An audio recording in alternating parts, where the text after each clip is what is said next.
secret that the amount of data being transferred over the internet has been increasing substantially over the last few years.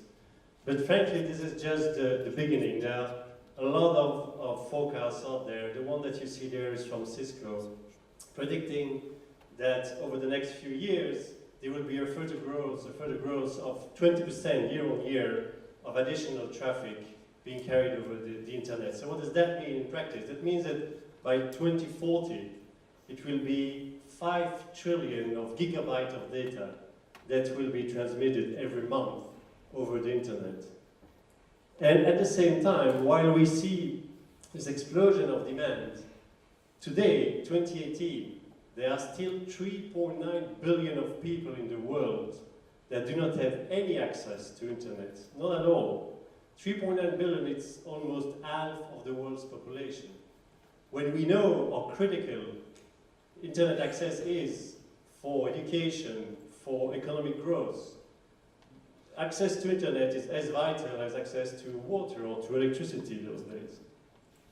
When we look a bit deeper into the quality of the access, and the numbers that you see there are the latest numbers, from ITU, and ITU is still using this segmentation a bit outdated between developed and developing world, but whatever. Looking at the quality of the access, a decent broadband connectivity, which is 10 megabit per second, only 6% of the population living in the so-called developing world has access to those kind of connectivity today. And that still includes China. If you were to exclude China from the 6%, it's actually 1.6%.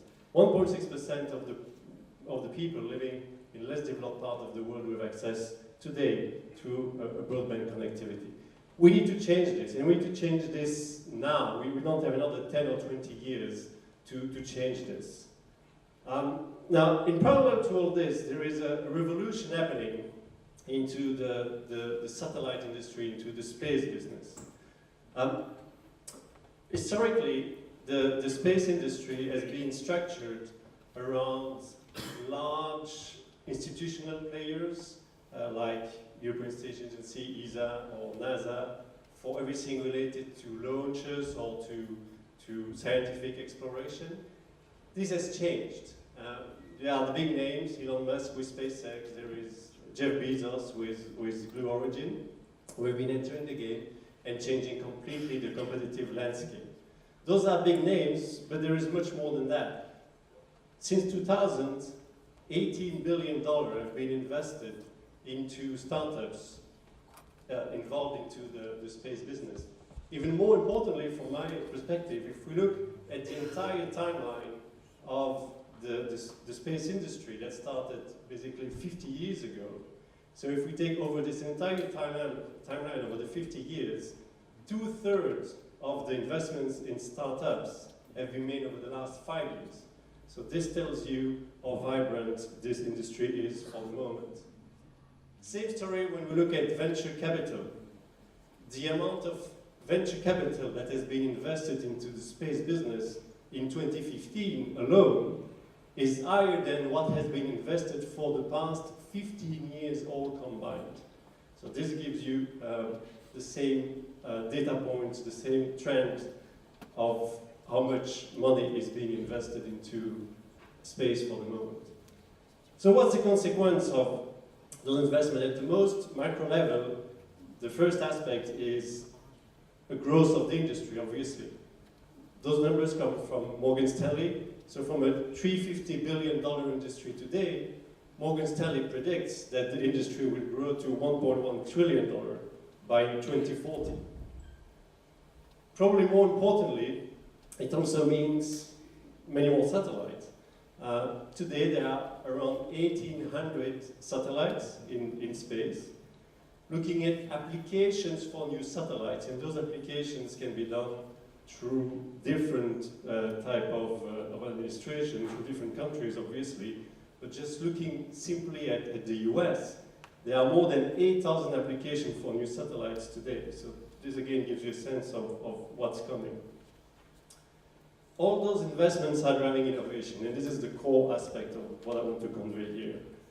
innovation into the space business is absolutely massive. A few examples here. Satellite propulsion. So historically, all the satellites have been using chemical propulsion. Satellites need propulsion because they need to stay in space at the right spot, so they are thrusters using propellant to do this job. Today, we start to use electric propulsion. What's the value of this? Well, the value is that it's half of the mass, that is almost half, that is saved, because this was used by propellant.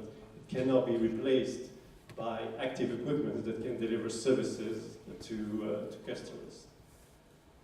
Another innovation, which is, from my perspective, probably the most important one, is until today, we built satellites using conventional technologies of having thousands of filters, converters, switches, hundreds of meters per satellite, hundreds of meters of coax cable, of waveguide, etc. We at SES, we are the largest satellite operator in the world. We have 65 satellites up there, more than 50 geostationary around, and all of our satellites are built with those technologies.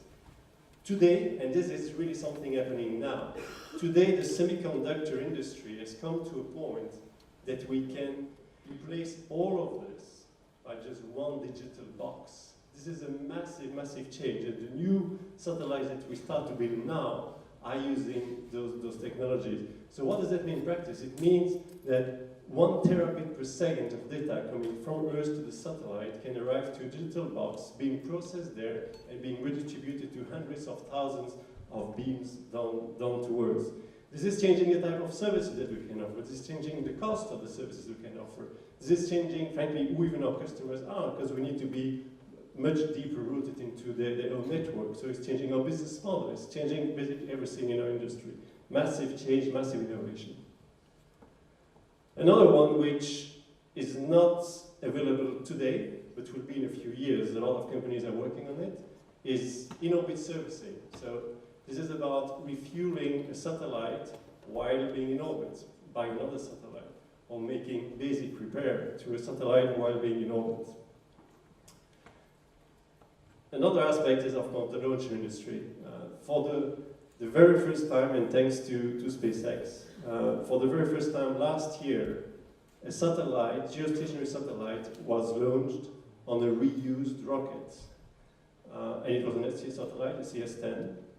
We're proud to be, together with Elon Musk, innovator on that front. So the value of this, aside from the obvious environmental advantage of not crashing in the ocean tons of hardware at the launch of each satellite, aside from this, there is, of course, an economic aspect. It costs much less to launch when you can reuse the rocket. So all this is, technology, but not for the sake of technology. This is helping customers. This is driving new applications. This is helping the world. One application is video. Today, 75% of the traffic being carried over the internet is video. What is the point of having hundreds of millions or even a billion of people watching the same soccer game at the same time? So having this stream being transmitted hundreds of millions or a billion times in parallel, when you can do it much more efficiently using satellite. And this is, of course, what we are doing. Maritime. Can you imagine telling your teenager children today that you will go on this great cruise, but there is no Facebook? This is a no-no, right? This is absolutely no-no. I have 2 daughters, I can tell you, at least from my perspective, it's a no-no. So we've been changing this radically until a couple of years ago, you didn't have an internet access or extremely poor internet access over cruise ships. We launched at SES an innovative constellation of mid-Earth orbit at 8,000 kilometers, mid-Earth orbit satellites, that enable to provide fiber-like quality, so it's low latency quality, 1 gigabit per second being beamed on a single ship. And so this is changing completely the customer experience over those ships. For aero, well, we could say that we're still lucky. that we can still say that we are not connected or not reachable when we are on planes, can tell you this won't last much more, right? This won't last much more. It will be socially unacceptable not to be connected when we're in a plane, whether it's from your family, your boss, or whomever. Satellite is playing a very big role there. Last year only, there are 15% more airlines that have been equipping planes for online connectivity. All this is being made possible from satellite. And back to one of the first points I was making, of 3.9 billion of people not having access, which is at the core of the issue here. There is no serious telecommunication operator or internet giant who still believe that all this is going to be solved using solely terrestrial networks. There has to be a satellite component to this, so we're working hard with a lot of those companies to have the proper solution, to reach the right price point, to help solving that problem. So this is, as an example, of something that we are building for the moment. So we've been signing as a SES contract with Boeing last year about a completely new generation of satellites. It's going to look like this. Those ones will be launched by 2021.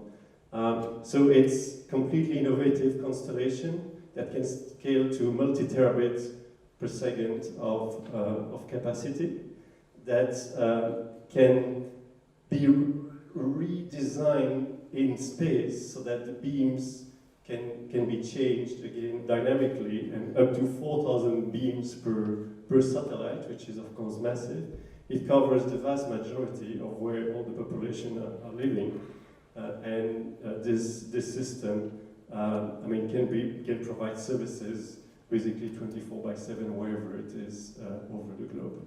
So that's it from my end. I thank you very much, and I apologize again for the technical issues. Thank you.